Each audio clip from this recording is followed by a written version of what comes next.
Believe it or not, but a few weeks ago I cleaned my garage. You would think that now. And when doing that, I came across this, which is AK Terrain's asphalt. I did my road with it. Do I come see how it looks?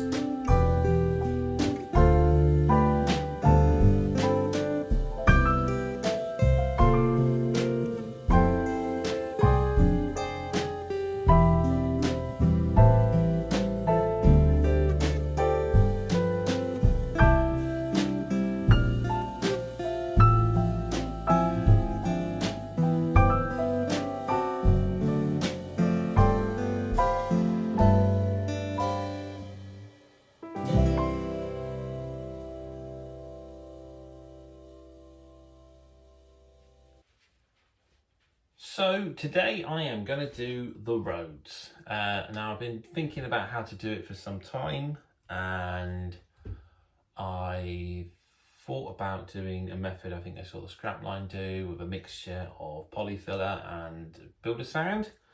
But whilst I was tidying up my garage, because it did need a bloody good clean, I found this, which is AK Terrain's asphalt. Got no idea how it'll work. I think you just apply it like a paint, but I'm going to give it a go and see what happens. So first things first, better remove the road vehicles.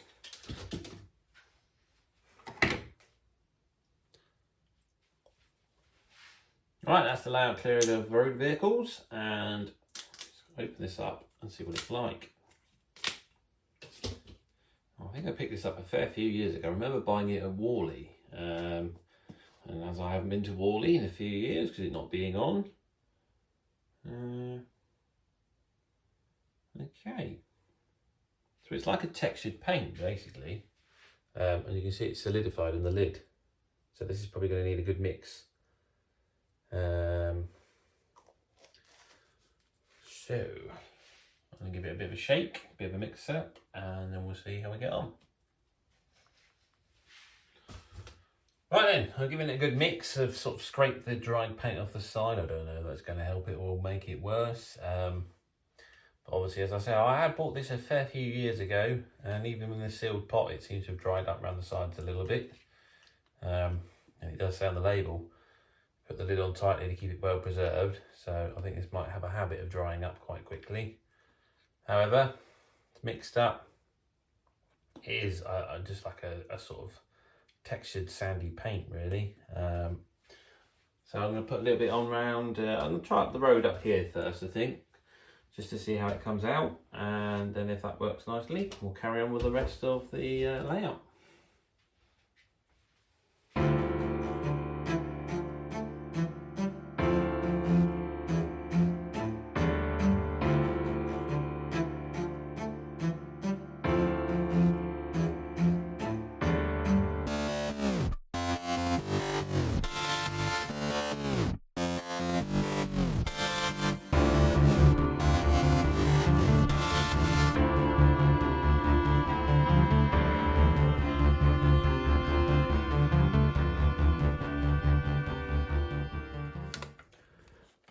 Right, here's the first attempt then.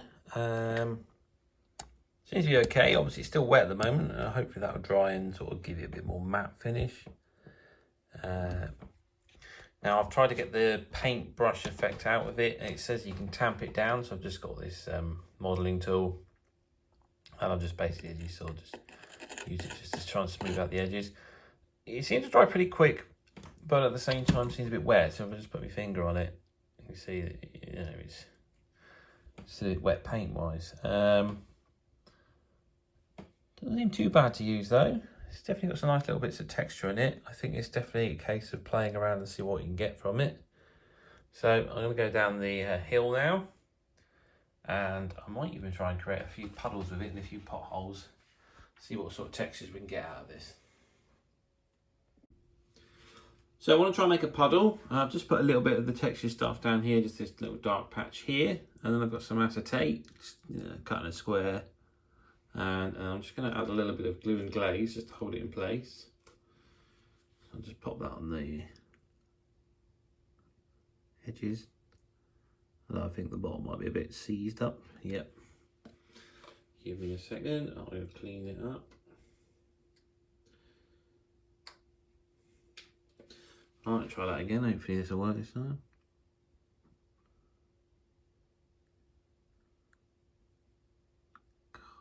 Still seized. Give me a sec. Right then, hopefully this time. There we are.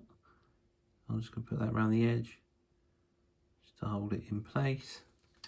Just going to pop that down on here.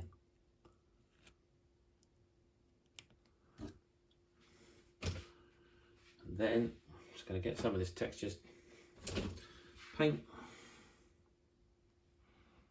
Just build it up around the edge. Might have been a bit too keen.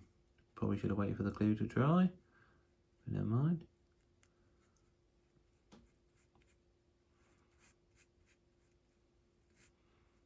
Might have to come back over this.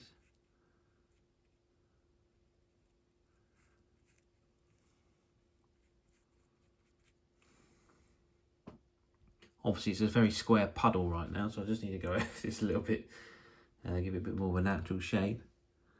There we are, nice big dollop on there. That should hopefully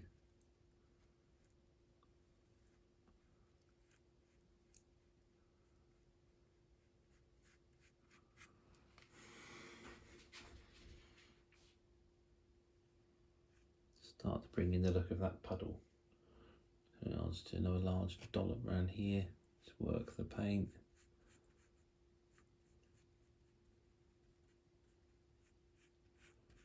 Just need to get into that corner really, but to do that I'm going to have to move the camera.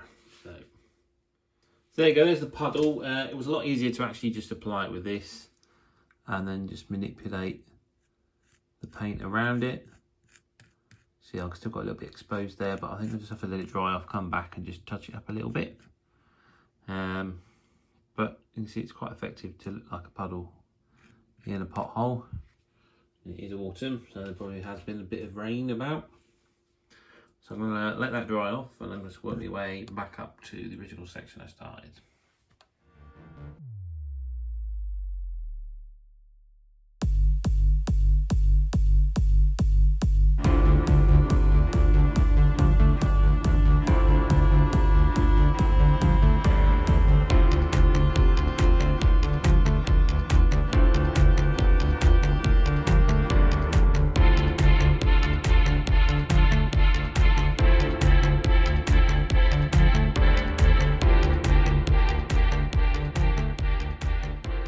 Right, it was getting quite late last night, so I didn't completely finish the road. I've still got this small section down here to do. As you can see, it's now dried. Looks all right. I mean, I'm not quite sure. You know, I read, you know, there was a lot of road contractors around North Wales, sort of about the time period I'm modelling. So I assume that, you know, it would be a nice sort of tarmac road, but this is obviously a bit shabby. It's got the potholes with the puddles in it, etc. There's a few lumps in there where I've tried to scrape that paint off the lid, and it just dried. It wasn't mixable at all. So they're now on the road surface. I'm just going to go over a bit of sandpaper and just try and sort of sand it down and see basically what happens if you sand it, because I'm sure it will give it sort of a different appearance.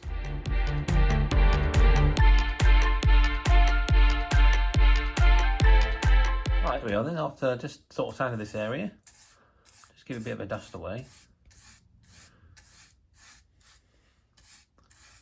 I think that's pretty good. I think that's quite effective sanding it down.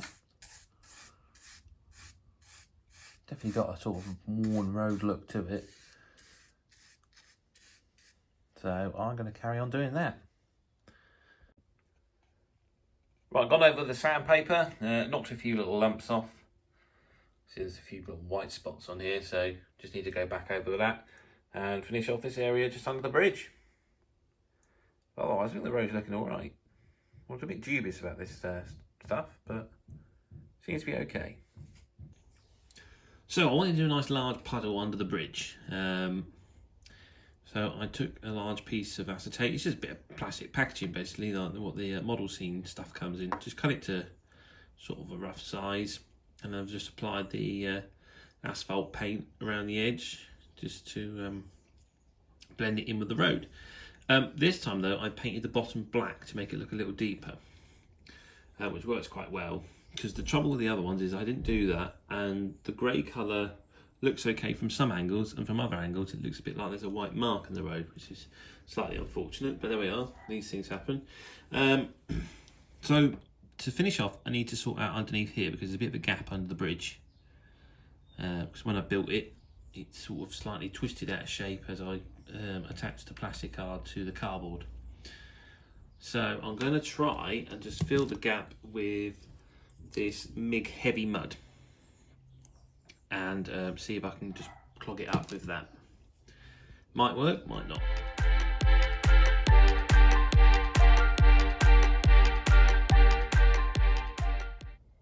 There's the mud added, and as you can see, it looks a bit too clean to me, sort of a bit plasticky, so I think I'm going to weather that and blend it in with the puddle.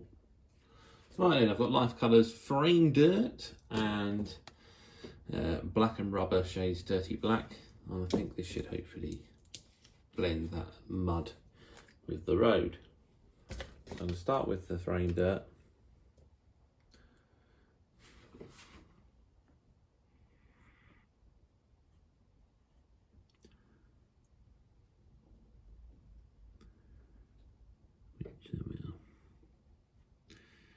That's giving it a bit of colour. It's a bit more grubby now, a bit more like dirt's passed. So I'm going to carry on with that, and then I'm going to do the black.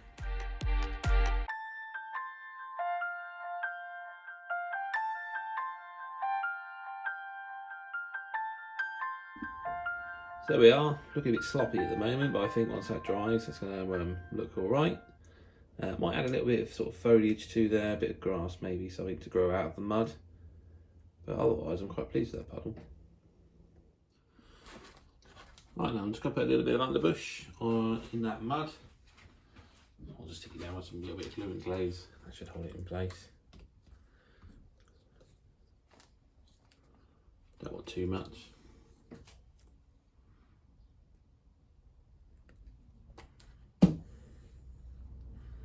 Sort of suggests there was a bit of growth there. Trouble is, this doesn't want to come off the tweezers. There we are.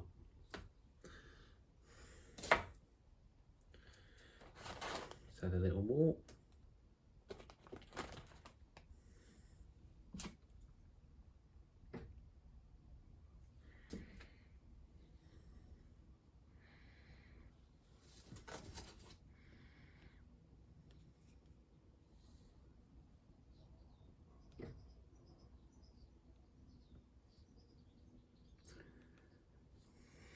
There we are.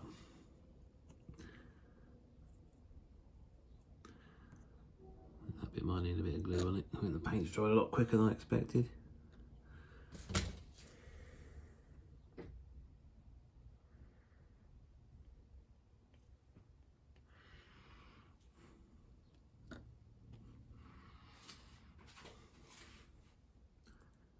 There we go. That's a bit more natural. Right, the other thing I want to do with this puddle is make it look like a car's driven through it. So, I've got my Mini, because that's already got dirty wheels. And I'm just going to get some of this dirty black, and I'm just going to paint its wheels.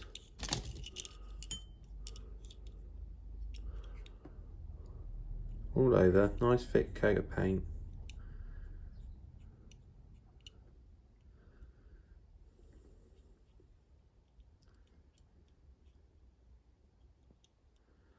Got to be quick about it because paint dries quite quick. So do it this side as well.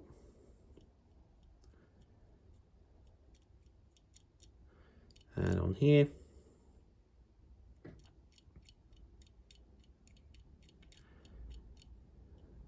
So there we are, it's nicely painted wheels on the bottom of the Mini, and then I'll simply pop it here.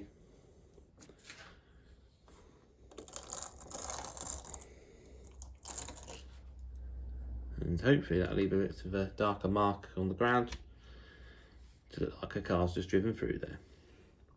So I didn't think the life colour black was quite strong enough, so I've just gone back over with some Humbrol Gloss Black number 21. Just applied it with the brush following the tyre marks that the Mini had made, and then I've just sort of rubbed it out sort of towards the end when the wheels started to dry with my finger, and then a bit of a cotton bud just to drag the paint along a little bit further. And I think that looks a lot better now. Okay, well, I think that's the road surface pretty much sorted now. The textured paint has come up really well. It looks so good. It's, I mean, if you want a nice smooth road, sort of nicely laid, probably not stuff for it, but if you want like a scabby old car park or something like that, this stuff's brilliant.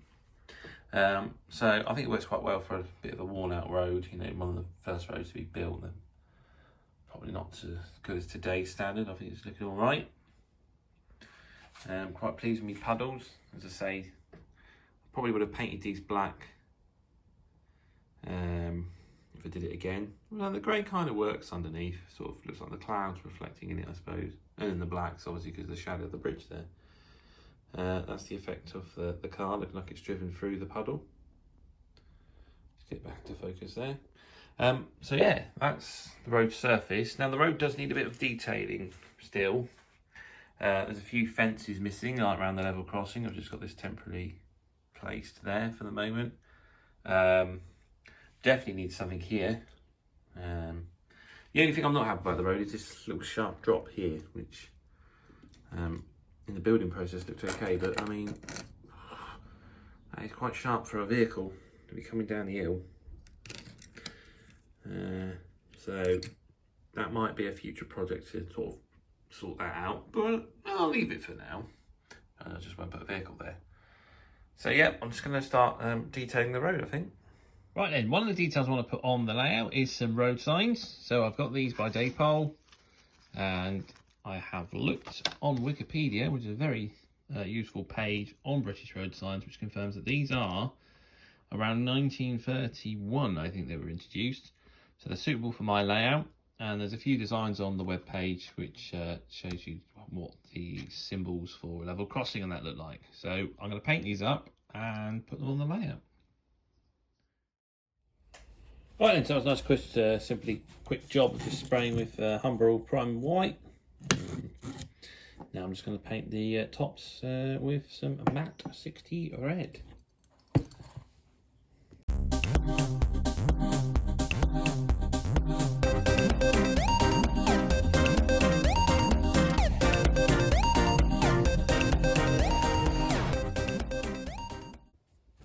Right then, I need to make the posts black and white, so I've just put a bit of tape around them.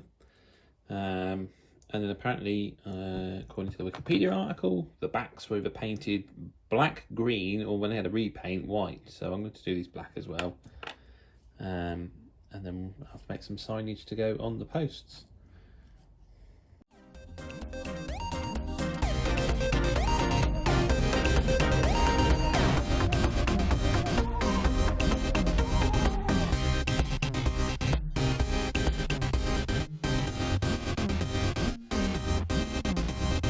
So I've painted up the road signs, and then I've made the actual signs just by using a fine liner pen, just to draw out. So they're not perfect, but they look okay.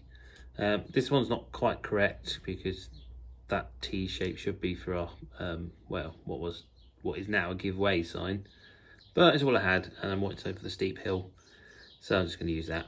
And then I'll just give it a coat of matte varnish, which has sort of faded it a little bit, but yeah, I think I'll weather them up and add them to the layout. Here we are then. I have now added the road signs. I've given them a little bit of weathering. Just use some Tamiya weathering powders, the stuff that comes in the little makeup boxes. It looks like that. And then I've done this fence too. Now this is just made from matchsticks and florist wire, the really thin gauge stuff. And I've just weathered it with some neutral grey wash and just put a bit of track dirt on the wires because they're a bit shiny. I think that looks all right. Definitely stops the cars from tumbling off the side of the road anyway. So now the next thing is obviously the vehicles, because they're all very open and, well, they're kind of lacking an important feature, which is they need someone to drive them. Right then, here we are. I've got my vehicles. Don't know if all of them will end up on the layout. It does look a little busy when all four are there. But they all quite fit the period, and this is the newest of the vehicles, so to speak, being introduced in about 1938 off the top of my head, maybe 37, but it just gets in there. Now, the difference between this vehicle and the other vehicles is this one has already been weathered, as I used it in the previous layout. So just give it a slight bit of dirt around the bottom, grub it up the wheels. Back doors, they're very grubby. This tends to be the way on vans and lorries. There seems to be quite a bit of dirt on the back. So this is just lacking a driver. The others, however, are all very pristine and have no drivers unless they're open. They definitely need someone to be sat in there. So I've got my figure box, and I'm now going to go through these and find some suitable candidates for driving these motor vehicles. Right, I'm going to work on the black car first. I've got this car a long time ago, and I've thrown the box away, and I can't remember what car it is. So if someone can let me know in the comments, that'd be most appreciated. Obviously a bit more difficult to tell right now when it's pulled apart. But most importantly, I pulled it apart so I can get to the seats. So this bit can come off so I can fit a driver underneath the steering wheel. I think I found a suitable candidate, one of these HO scale seated passengers. The OO scale passengers are just a little bit too big to get in these seats. I did chop up a daypole figure. This chap here, hoping he might be suitable, but oh, he goes in there all right actually. Oh, I might have to play with that. There we are. We'll see. But that's the reason for taking the car apart. There we are then. I've added some figures. We've got the chauffeur and the quarry manager, maybe someone very important who lives in the area being driven around. I think the figures just need a little bit of work on them. As you can see, they are lacking anything below the knee line. So to trim them up to fit them in the car, but I think once the body's on, there you are, you won't even notice. So yeah, I'm going to just sort those figures out and then reassemble that vehicle. Right, steamroller is one of the vehicles I wanted to do for the layout. I know I've used AK Interactive washes, the streaking grime and neutral grey, just to weather it. The roof, now I didn't take it off, I think one of the children broke it off, but that's actually helped because it means I've now got space to fit my driver in. So there he is there. So that is the classic Daypole flagman. Flags removed, painted up, I'll glue him in there. And then just for a little finishing touch, just add a little bit of real coal to the bunker there. And that's the steamroller done. Yeah, then I've done the two cars. The Austin, I've decided I'm not going to have anyone in it. That's going to be parked up in the car park or maybe by the fence and the owners have gone off for a ramble, maybe something like that. Again, it's a use of the washes, neutral grey and the streaking grime for that. And then just use a bit of thinner just to wash it down, make sure there's nothing too thick left on there. And then his chauffeur driven car, that's all put back together now, as I was showing you earlier. And the only addition to here is I also used Life Colours frame dirt just to do the wheel arches underneath for a bit more dirt. But otherwise, again, it's just a use of washes. A little bit of frame dirt just around there, just in the areas which probably get a bit grubby. Car's probably a bit too grubby, but so it's got a chauffeur driving it. He probably needs to take a bit more care and clean it up. But chap in the back, he's a busy man, so hadn't had time to clean the car yet. So the next one is the van, and I'm not quite sure how to do the van. So all the other vehicles have the advantage that they're sort of open top and you can get in, you know, even the steamroller because the children remove the roof from that. The van, however, has the issue that it is die cast with a moulding just there. So that needs to be drilled out, I think. I took this screw out, that doesn't make any effect. I'm not quite sure if there's like a lip or a clip at the back here, but I can't work out how that's secured in. But there doesn't seem to be a lot of movement there. When I remove the screw, I thought it might sort of tease up that way and just be pinched in there with the die casting. So I'll try and drill that out, but that might not work and this might have to just be driverless, but we'll see. Right then, I've got the van apart. It wasn't too difficult to drill that out. And then at this end, there was a screw here that was hidden underneath the spare wheel. So I've just sort of wedged that off. It's broke the clips, so I can glue that back on. That's not going to be a problem. So now I can add a driver to this one as well. And that's my 4 vehicles for the layout now completed. I've managed to put the van back together. And you can see there's a little driver inside there now.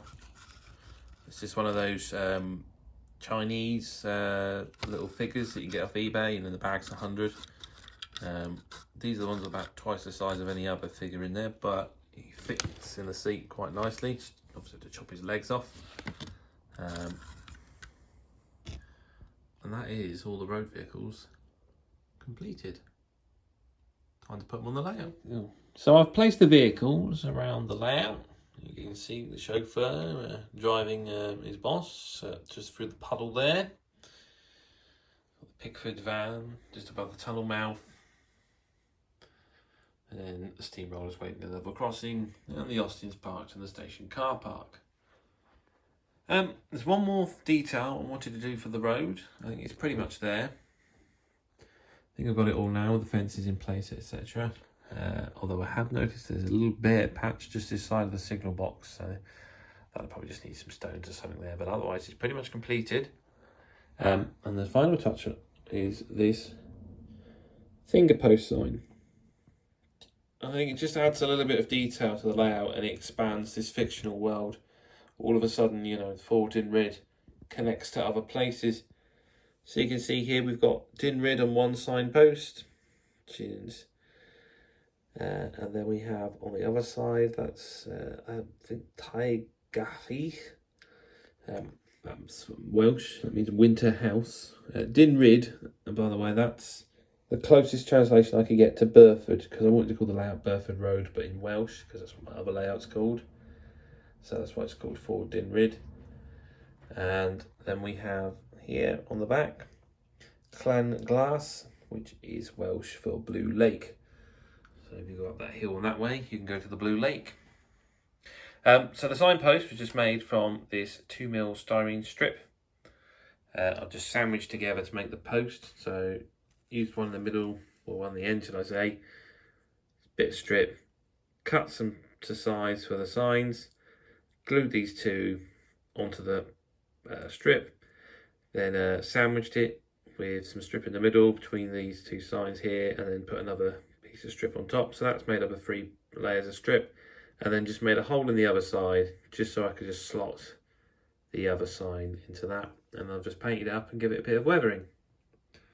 So that is the road, and yeah, pretty happy with that. Right then, as I was showing you that signpost, obviously I was talking about this larger world that my layout lives in. So I always like the idea of creating worlds for a layout's existence. You know, there should be a purpose for it. Once you've moved up off entry-level train set, you want something a bit more serious. Most people don't have room for a real-life location. Usually ending up making something a bit more fictional. And I always think, well, a layout has to have a reason to be there. So this is the result of mine. Fford Dinrhyd, which is here, is part of the Mid-Snowdon Railway. I got the name as a little bit of a homage to the Mid-Sodor Railway. Just a little nod there. And it was, in my mind, it's comprised of 2 railway companies. One that works out of the quarries here, headed out towards Hanara. And then there was another one that worked out the quarry here, and went through Fford Dinrhyd itself to Porthcawl. And eventually the 2 railway companies decided to join up in the middle, so they could sort of pick up the tourist market and cut through, because you've got surrounding LNWR line here and a GWR line here, but it was the shortest route is to go that way, so they decided that was probably best. They get the tourist traffic, they can go to the lakes, explore the mountains. So yeah, this is the map you'll see when I put the credits on the beginning of each episode. So if I just take you through it. So this is Porthcawl, which is Kelly's port. There's a wharf there as well, which connects to the Great Western Line. and then the narrow gauge line crosses over the Great Western, follows the river. I haven't named the river yet, I don't think. To Dinrhyd, which is explained. That's the closest translation I could get to Burford. It leaves Burford or Dinrhyd, comes round through the hills, out at Fford Dinrhyd, which I've explained in a previous video, its reasons for existence. And we've got Fford Junction. I do apologise for any Welsh people that are offended by my horrendous pronunciation of your language. I'm sure I'm butchering it, but I tried my best. So yes, Fford Junction. I think I probably said that really wrong. So that's Ravine Junction in English. Next is a small little stop here, which is a bog, I think. Again, I really need to learn how to pronounce these. That's Welsh for gap in the hills. Then it's Llyn-glas, which is Blue Lake. You see there's a lake next to there. Moving on to Afon Bach, which is Little River, or sort of Little Water. That's not Brino Junction. That circle's meant to indicate where the junction is, but I accidentally coloured it in green, so it now looks like it says Brino Junction, but it's Bryn Junction, which is Welsh for Hill Junction. And then we move on to a larger settlement, which is Llyn Pont Caer. I think that's how you pronounce it. I mean, I've made it up. You can pronounce it however I want, I suppose. But this is the bridge fort. And then the final one is Han Ara, which is not in Iraq. This one's in North Wales. There's no translation for this one. It's been lost to time. It possibly means Hannah's Beach. It's been somewhat anglicised in its pronunciation and spelling, and it's mostly because I have no idea where I got the translation from, because I've gone back and googled it and I can't find it, so I've given it a historical reason for its existence. So I used the Wikipedia Welsh topology page just to get a rough idea of how to name the world sort of correctly in a Welsh style. Hopefully that's good enough. Although I'm sure someone from Wales or understanding of Wales might point me out to a few errors. But that is my fictional world. Well, I hope you found this video interesting and useful. You know, if you want to put people in your cars, or you want to try using this stuff, I think it's a really good product. As I say, you want a nice modern tarmac road, probably not the product for you, but for a crunched up old car park or a battered country road, it's perfect. Also, I hope that you liked my sort of history of the line, and as I say, if you have liked the video, click the old thumbs up. If you really like it and you haven't subscribed, then please click the subscribe button, and hopefully I'll see you next time when I'll be doing this river, which looks fine now, but trust me, I had problems, and I mean problems. But I'll see you next episode for that. Thanks for watching.